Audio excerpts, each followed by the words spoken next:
Pookode Kerala veterinary സർവകലാശാലയിലെ ബിരുദ വിദ്യാർത്ഥിയായിരുന്ന സിദ്ധാർത്ഥൻ ആത്മഹത്യ ചെയ്ത കേസിലെ പ്രതികളുടെ തുടർ പഠനത്തിൽ ഹൈക്കോടതി ഇന്ന് തീരുമാനമെടുക്കും.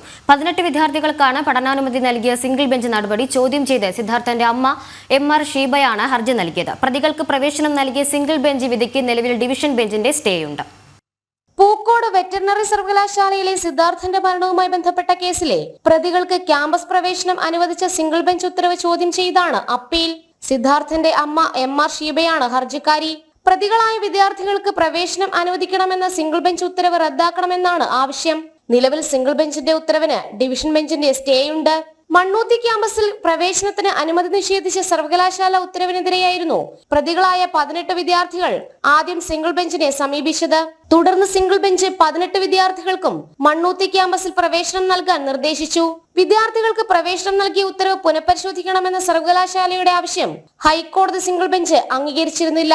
ഇതിന് പിന്നാലെയാണ് എം.ആർ. ഷീബ സിംഗിൾ ബെഞ്ച് ഉത്തരവിനെതിരെ അപ്പീലുമായി ഡിവിഷൻ ബെഞ്ചിനെ സമീപിച്ചതും 18 വിദ്യാർത്ഥികളുടെ പ്രവേശന നടപടികൾ തടഞ്ഞതും. പ്രവേശന നടപടികൾ താൽക്കാലികമായി തടഞ്ഞതോടെ പ്രതികളായ 18 വിദ്യാർത്ഥികൾക്കും മണ്ണൂത്തി ക്യാമ്പസിൽ പ്രവേശിക്കുന്നതിന് വിലക്കുണ്ട്. ജനം, കൊച്ചി.